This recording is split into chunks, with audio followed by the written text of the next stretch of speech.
Okay, welcome back to the Back Pain Solutions podcast with me, Ben James, and as always, my co-host Jacob Steyn. Good afternoon, Jacob. Good afternoon, Ben. So today's session's about a bit of an advice session. So we often get listener questions. We have to get people asking certain advice in the clinic in specific scenarios. So, for example, we might have a patient that says, "Well, you know, I saying I understand about neutral spine, I understand about bracing and looking after my back, but I move house in a couple of weeks. What do I do there? Because I can't not move house, and this is the schedule and the time to move." Jacob's moved house recently, so we thought it'd be a good session today to talk about that scenario. There's often a lot of heavy things to lift, a lot of awkward things to lift. Do you lift them alone? Do you not do it? Do you try and get someone in to help you instead? So we thought, let's dive in, let's discuss, and let's give some advice around that. So I guess the first thing with this, Jacob, is there's an element of it depends. If you're really in acute pain, then we've got to take sensible strategies, to get help and support to do this. So we've got to be mindful of that. But if it's somebody that's managing a back issue, that back pain has settled a little bit, what would be the advice? What were your findings when you were moving house? Because you had a lot to move. It was a big move for you. What did you find? What did you experience? How did it make you think from a clinical point of view, how this could impact patients and how you would advise them and help So first of all, I saw myself as a patient.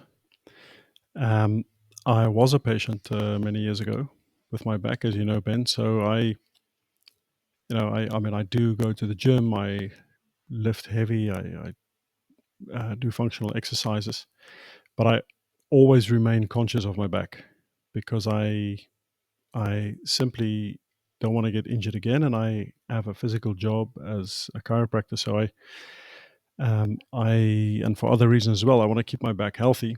So I really, there was no fear involved, but there was definitely some, of course, moving house, there's some anxiety, there's a lot of uncertainty, it's new, and, It's quite but stressful as well. quite stressful, absolutely.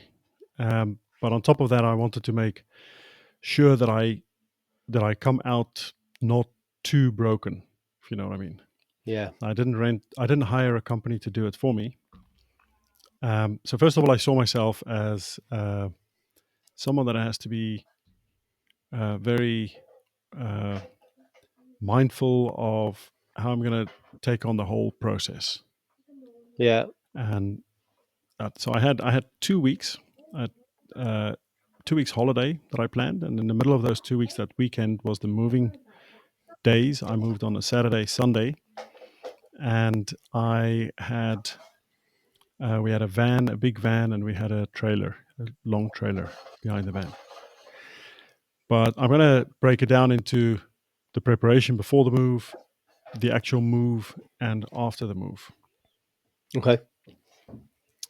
So first of all, I had a bit more than a week, but definitely a week of holiday where I spent most of the day for about 5 days just breaking up or dismantling cupboards, beds. Um, I packed 80 boxes full of stuff. I stacked them up in a corner in the living room, rolled up carpets, and I wanted to get everything ready for the day of moving.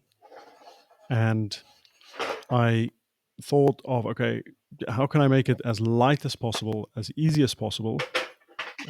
So I took the couch apart into 3 parts. I took the drawers out of the chest of drawers, all stacked up next to each other. And so I did a massive preparation in that way to make sure that that it's doable, because I didn't want to run into a situation where we're struggling to move something, or one of the guys that I asked to help me actually injures himself. I didn't want to have that responsibility. And so the heaviest thing we had to move was the clothes washing machine, because they're very heavy. They have a brick in the bottom to keep them down, and we had a massive couch. We had to take down the stairs, and it was 4 flights of stairs. It's a circular metal stair that goes down, and this couch was it's ginormous. It's very wide. It's a very deep couch, and we had to bring it into the staircase in a certain way, otherwise it wouldn't go around the middle bit of the staircase. And so luckily I had I asked 3 really strong rugby players to help me on the Saturday, and I had 2 of them at the bottom of the couch and 2 of them at the top of the couch. And so we basically had it on our shoulders while the 2 guys at the top was kind of guiding it down. Mhm. Right. So yeah. So that was it. The boxes I made sure that the boxes were spread in weight. So I had some heavy stuff in the box and I had some light stuff in the box. So the boxes weren't too heavy. Yeah. Well, And and presumably, if you had a lot of it you were doing yourself, you wanted to make sure that for the majority of the boxes were light enough that you could move them yourself, you could maneuver them yourself without compromising your back, because that's the first thing, right? If you're in any position that you're compromising your back from the point of view of whatever stage you're at, if you're having to bend through that back a lot and you've got a disc issue, or you've got to bend and lift a box that's quite heavy and you can't bend through the hips, you're compromising yourself. So first and foremost, you've got to you've got to prepare things to the extent that if you are moving yourself and you are doing it yourself, it's got to be within your own limits. And what I've also heard there from what you've said is you had a really heavy sofa, which quite clearly you couldn't move yourself. So you've known your limits again, and you've recruited the relevant people to help you. So the key here yeah, is don't struggle alone and know, well, actually, what can I do myself? How is my back? What's the stage of my back health and injury and pain? With the input that, let's say, we provide, how to brace, how to keep neutral spine. So therefore, you've got to adopt all those key fundamentals, as we call them, and then from that baseline, know your limits in terms of what you can do. And I'm presuming, Jacob, when you're packing all these things into boxes, you're breaking down beds, you're breaking down drawers. Yes, you're trying to make each individual item as light as possible. So, for example, a chest of drawers, you're taking the drawers out, you'll empty the drawers, you'll package up the things within the drawers. Fine. Now you might be able to yeah, move the carcass of the drawers yourself. It might be light enough, but for some people, it might be too heavy, and you need that support. But during that process of packaging everything up, have you taken regular micro breaks? Have you tried to just power through? Because there's some awkward positions to get into. Arguably, you got to bend over. You got to twist a lot. It's a lot of stuff. 80 boxes is a lot of stuff within a house to package up first and foremost. So, what yeah. period of time did you do that over? How many breaks did you give yourself? Did you just listen to your body, listen to your back? Because there's going to be a lot of people thinking, time poor here. I just got to get this done." Yeah. So I didn't want to have an attitude of just ramming through it. I did have an attitude, though, that I wanted to get as much done as quick as possible early on in a day. Hmm. Take the heaviest things first, the biggest things first, especially put them at the bottom of the van and the trailer. Yeah. So we started with the big things. I had 2 days to move. That was Saturday and Sunday because these guys I asked to help me. I can't ask them to help me in a week on a weekday. Hmm. And so I had 3 really strong guys on the Saturday because I knew that was the day that we moved the biggest things. And I had 3 fresh guys on the Sunday. Okay. I won't call them not so strong, but they were fresh. Okay. so, Yeah. and so and so basically on the Saturday I made 2 groups of 2. So I said, okay, you go with me and you two, you're one group. And so you guys work together, carrying things together, So if 2 carries something, then it's already half the weight. It's a lot easier. I don't want somebody to pick things up and think, okay, how do I actually pick this up? How do I move this? And so we just had a system of filling the lift, let it go down, and then somebody at the 2 guys at the bottom was just moving that to the van. So we had a really good system going. And then so we pushed in the beginning, and then after a while we'd take a small break. But I was kind of gauging how they are doing. Um, obviously they were my responsibility, so I didn't want to overwork them. But I was gauging how they're doing, and at some point we took a little break. They said, "No, let's carry on." So we carried on until lunch.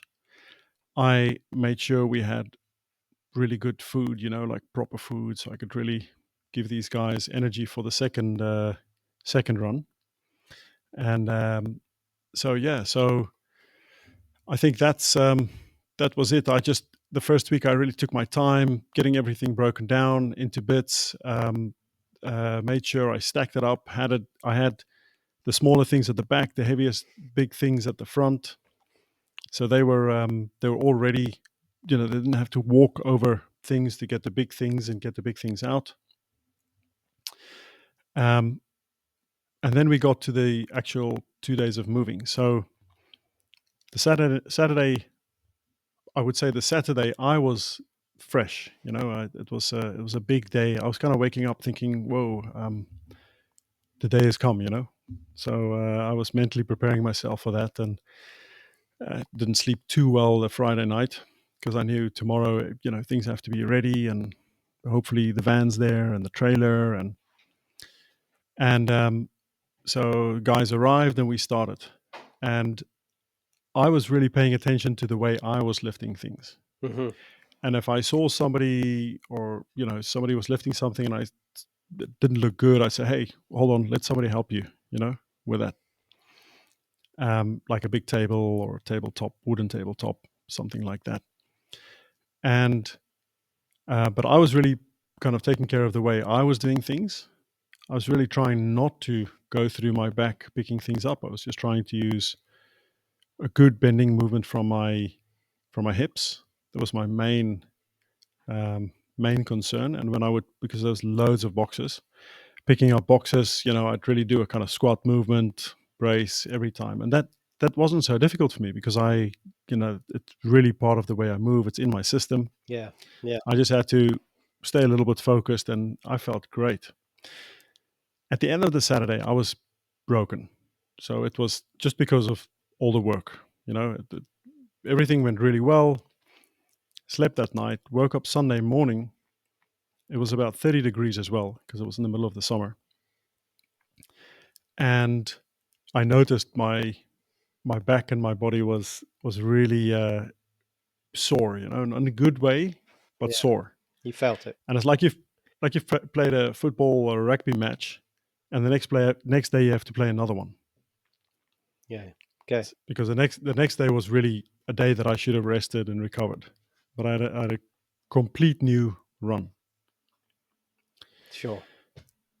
And so that morning I did some barrel rolls, some dead bug barrel rolls.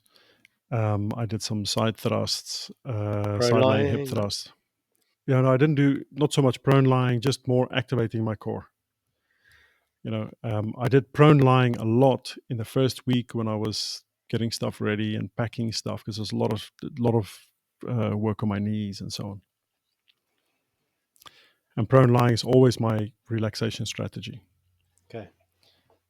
And so the Sunday, we just started to move, but I didn't have that strength and energy, so I was really cautious of how I would bend and lift and brace, and luckily all the heavy things were already in the new house, and so I could just help and rely on these three guys helping me on the Sunday. And so we finished moving, I'd say 95% of the stuff on the Sunday, Okay. and then the move was done. So the key here is that there's things at stages of our lives that we've got to do, right? And if you're suffering from significant pain, and if you're having a significant episode, then quite clearly strategies have to change, and you might have to recruit people to help you and do the work if you're incapacitated to the extent that you are in too much pain, it's too acute. But if you are during that recovery and you've learned the fundamentals, you've learned the issues, even you're someone that has suffered, then you know this is something that's perfectly achievable. Yes, adopting those same principles of bracing, of neutral spine, of regular breaks. But what I'm hearing here is preparation is key. Know your limits so that you're lifting things that are, you're capable of lifting by yourself. Recruit the relevant people and support to lift those heavy items and objects that you're quite clearly not going to be able to lift by yourself. So don't compromise, don't take those risks because it's just unnecessary. Lift the heavy stuff first. Breaks and good energy and good nutrition, clearly helpful as always, and looking out for each other in terms of, that collective, if you like, support. But also, that you would ideally have taken a proper rest day, given the extent of the work you did on the one day. And like any heavy training session, you might not go heavy the following day, but actually, you know the resilience you have in your back, good movement, so you were able to push through. And the likelihood is a lot of other people would be able to do the same. Yes, you might feel a bit sore afterwards, you might think, oh, my back hurts a little bit, but actually adopt those prone lying, those little key strategies that help support a low back, and actually things will likely be settled, likely be fine, and you can get the relevant job done without the stress that necessarily you're concerned with. That's for me what I'm taking away here. That this is just looking at the house move as almost an exercise, a fitness challenge, and the same principles apply in terms of good back health. But you've just got to know your limits in terms of the weight and the things that you can lift. And clearly, if you're someone that's coming at this from a much more deconditioned position, evidently the things that you lift are going to have to be a lot lighter, and so you might have to package those things in more than 80 boxes if you are just doing that move by yourself, for example, or doing the bulk of the move by yourself. But after that, did you have some time to recover? You're saying that 80 boxes, big house move, that's quite a uh, stressful situation. Did you go back to work pretty quickly? Did you have a bit of time to recover before getting back to Yeah. normal, if you like? So I had a week after the move, still holiday, and Okay. I have to say, after the move, my body was wrecked. My biceps, my shoulders, my forearms, my hands, my glutes, my legs, but my back was fine. And that I really felt like I achieved something because of my training and my work. I mean, we say we train for life. Well, this was an example of where my training was really, I Yeah. could lift things. I was strong throughout. The second day, I would have not been able to do if I didn't have a certain level of conditioning, Yeah. because Yeah. the first day was humongous. Yeah. And so yeah, so I had a week. I needed a few days to recover. There was no way I would have just been fine after that or be able to go to work, I think. And I think that's the, Yeah. the take home message there, is the testament of the time that had been put into training over the years since you yourself had an injury. So that actually now not Yeah. only have you built that kind of backup, that buffer, often patients, they come and see us, they get out of pain and off they go. And as you've kind of said before, you're kind of building up credit in the bank by keeping that support, by continuing those exercises, by continuing that daily routine, etc., done over the months, done over the years with progressive exercise, progressive training, builds that credit in the bank, credit in your back, if you like, that gives you a lot more capacity to do these things without being vulnerable and at that risk of, oh, my back's gone again. And I think that's key. Don't just look at don't just look at recovery and back rehabilitation, for those listening, as I want to get out of pain. This is I want to build a healthy lifestyle for my back that involves progressive exercise over months, years, forever, really, to effectively build that resilience, counteract the lifestyles that we lead that are either desk bound or otherwise repetitive, that compromise back health. And then when you do get these additional activities, these additional things in your life, whether that be a house move, whether that be standing for a long period of watching your son, daughter at a hockey game or a football game, whatever it is that's led to back pain before, now you can do these things confidently without questioning, should I do it, shouldn't I do it? Well, of course you should do it, because you've done the training and you've done the work consistently that has now built that buffer in the bank that allows you to do it confidently and without risk, concern that your back is going to go. And that is key. So Yes, looking at a house move in isolation, preparation is important. Know your limits, recruit the people to help you. Don't do too much in one go if you know that at the moment you're in a period where the back is a little bit uncomfortable. But long term, if you are consistent, if you are progressive with exercise, with a rehabilitation plan, there's no reason why you shouldn't build that resilience to then be able to do something like this, a house move or otherwise, in one go, confidently, without the risk of your back going again. And that's the resilience empowerment that we want people to get to with the work that we do, so that there's not that, oh dear, is it going to happen again, concern, because you just know and you can be confident that it won't. And I think that is a great place to end. I think it's a great example of whereby there's moments in our life that challenge us physically, mentally, and otherwise, and that particularly can have an impact on back health. But it doesn't need to do so, and nor do other scenarios and things in your life that you want to be able to do. And those examples are things that you want to be able to do that you enjoy doing, not necessarily just something that has to be done like a house move. So build the resilience, put in the time to do that, progressive exercise, consistency, do the boring stuff regularly, and you will get to where you want to be. So thanks, Jacob, as always. We'll be back again with another episode next week. Great.